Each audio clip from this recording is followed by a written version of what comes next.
만약 내 자식구가 남한테 상처를 주고 왔어. 그러면은 파야지. 어떡해. 말을 해도 안 되면 파야지. 근데 그거 어쩔 수가 없어. 그때 약간 좀 그 주변 사람들과 그 눈빛이 다르다는 거죠. 외지인이 들어왔을 때 그 눈빛. 방송에서 지금 처음 얘기하는데 이제 저도 곧 제가 해야 되는 일이니까 마음의 준비를 하고 있다 해야 되나요, 여러분? 방송에서 지금 처음 얘기하는데 너무 힘들어. 여러분들도 근데 여러분들 나중에 결혼하시잖아요. 하실 거잖아요. 결혼하면 어떻게 애기 낳고 싶어? 근데 요즘은 안 낳는 추세라고 하긴 하던데 안 낳을 거면 결혼을 왜 하냐고? 뭐 같이 평생 함께 하고 싶으니까 결혼하는 거지. 난 대가족으로 이러고 싶어. 그거 좋지. 대가족으로 좋다. 결혼하게 되면 난 다른 건 모르겠고 일단 몇 년 정도는 안정적으로 살고 싶어. 그냥 안정적으로 사는 거야. 그냥 몇 년 정도는. 저도 이제 그 결혼 적구전 연령기를 넘어섰긴 했어요. 사실은 보통 28에서 30부대에 간대요. 여자들이 뭐 있어야지. 그래 맞아. 주변에서 이제 물어보니까 결혼 언제 하냐고. 나한테 뭐 준 것도 아니면서 나한테 뭐 준 것도 아닌데 왜 자꾸 결혼하래.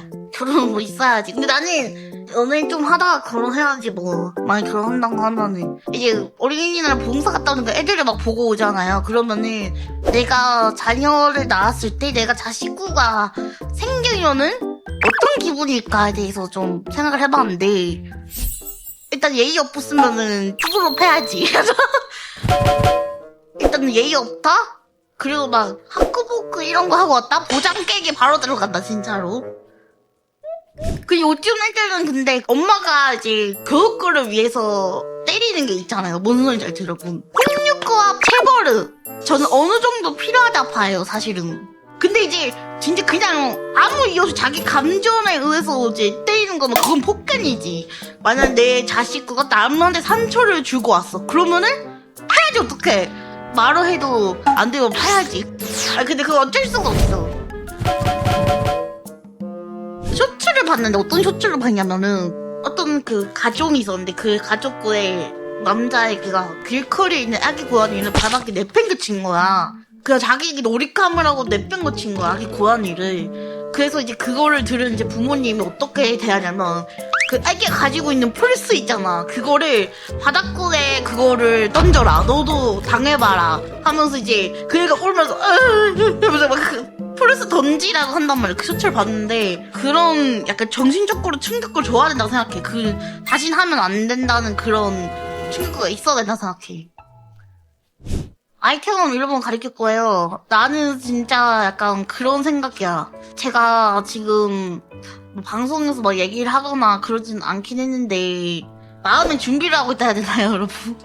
방송에서 지금 처음 얘기하는데 이제 할머니가 돌아가셨잖아요. 장례를 이제 하면서 저도 곧 제가 해야 되는 일이니까 이것저것 막 생각을 해봤거든요. 왜냐면 아빠가 물론 아빠 같지도 않은 사람이지만은 결국엔 나를 낳아준 사람이고 엄마는 사실 다른 가족들랑 잘 살고 있으신 것 같고 근데 아빠는 이제 아무 마르기고 그러시다 보니까 이제 병원 안 가고 계시고 그래서 약간 좀 마음의 준비를 좀 하고 있습니다.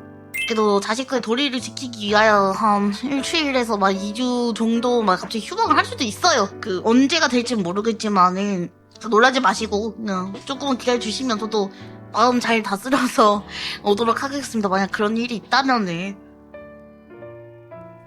근데 나는 사실 진짜 예전에는 내가 왜 해야 되지 약간 그런 생각도 뭔지 알죠 여러분? 나는 그 아빠라는 사람한테는 힘들게 살았는데 내가 왜 끝까지 그걸 내가 지켜야 하나 그런 마음도 사실 없진 않았어. 이게 사람이라는 게 나를 힘들게 하는 사람을 보고 싶지 않아 하잖아요. 그쵸? 보고 싶지 않아 하는데 근데 그 마음속 그 안에서도 가족과라는 그 우르타리가 엄청 큰 것 같아요 여러분.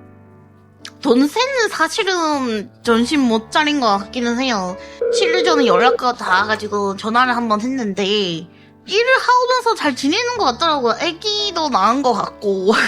결혼한지도 몰랐어요. 결혼한지도 몰랐는데 결혼을 한 것 같더라고요. 사고를 쳐서. 그 라인에 보면은 프로필을 볼 수 있잖아요. 이제 프로필에 애기 사진이 있는 거야. 그래서 아니 얘가 애기를 낳았나? 뭐지? 결혼을 했나? 그러니까 이렇게 생각을 하고 있었는데 연락을 하더라고요. 이제 근데 이제 차를 들고 건설로 회사인가 거기서 일을 하고 배우면서 이제 하고 있다고 하더라고요. 그래서 오히려 다행이다. 약간 오히려 이제 가정이 생기니까 좀 더 다행히 잘 잡고 있구나 그런 생각이 들더라고요. 근데 그래도 아무래도 좋지 않은 그런 게 있었기 때문에 뭔가 얘기를 이어나가진 않았는데 사과를 하더라고요. 미안하다고 사과를 해서 그냥 그러려니 난 그러려니 그냥 그래 알았어 하고. 근데 난 좀 그 마음속으로 설마 돈 빌려달라 할까봐 나도 없는데 나도 지금 대출 와서 약간 그렇게 살고 있는데 돈 날랄까봐 나도 내심 약간 의심이 되더라고. 이 자식이 나를 그럴까봐. 근데 또 애기를 낳았으니까 아내분이랑 통화를 하게 될 뻔했는데 내가 그냥 마음 약해질 것 같아가지고 그냥 전화 안 받았어. 그냥 안 했어. 모든 약간 이런 이야기를 좀 듣고 싶기도 합니다. 어떻게 대처를 하는지. 전 대처가 너무 어렵더라고요. 어려웠어. 머리 아파요, 지금. 그래서 스님이랑 대화를 많이 한 것 같아요. 스님이랑 이제 휴방 때 절을 가서 백발루배도 하고 막 그렇게 하거든요. 말은 안 하지만 스님이랑 같이 막 차 한잔 하면서 얘기를 하는데 그때마다 스님은 다음아 너는 생각가 너무 많다. 생각가 많아. 생각이 많아. 그래가지고 생각이 너무 많아서 그래. 생각을 버려야 해. 버려 이렇게 하셔가지고 근데 마음을 비운다는 게 진짜 어려워. 마음을 비운다는 거는 대단한 거야. 비워지지가 않아. 계속 생각이 나고 계속 이거에 대해서 답을 찾아야 되고 그러니까 좀 어렵더라고요. 내가 이런 말을 했어. 내가 생각을 해서 생각을 떠나서 그 생각을가 또 생각가 나요. 이렇게 얘기했어. 뭔지 알지? 그러니까 생각을 해. 근데 그 생각을 안 하기 위해서 또 생각을 해. 고민이 나와서 그 고민을 처리하기 위해 생각을 하고 그게 계속 이어지니까 너무 힘든 거지. 나 입부장에서도. 그래가지고 다음에는 그냥 템플스테이 좀 갔다가 오고 그렇게 할 것 같습니다. 좀 마음 비우고. 많이 털어내지고 있어요. 사실은 딱 기한하고 나서부터는 주변 사람들이 시선이 시골 분들과 정이 많다고 하잖아요. 근데 그 전이 무서운 전도 있는 것 같아요. 사실은 반손하 초창기 때 집분은 교수님 집에서 살단 말이에요. 제가. 근데 좀 제가 교수님한테 너무 죄송해가지고 그때 진짜 완전 시골으로 한번 집을 얻어서 혼자 살게 됐는데 그때 약간 좀 그 주변 사람들과 그 눈빛이 다르다는 거죠. 외지인이 들어왔을 때 그 눈빛. 그 약간 좀 제가 당했던 게 이사를 하고 몇 주 사실 그때는 막 떡거리고 이런 건 사실 모르잖아요. 새벽에 띵동 누르는 거야. 누구세요?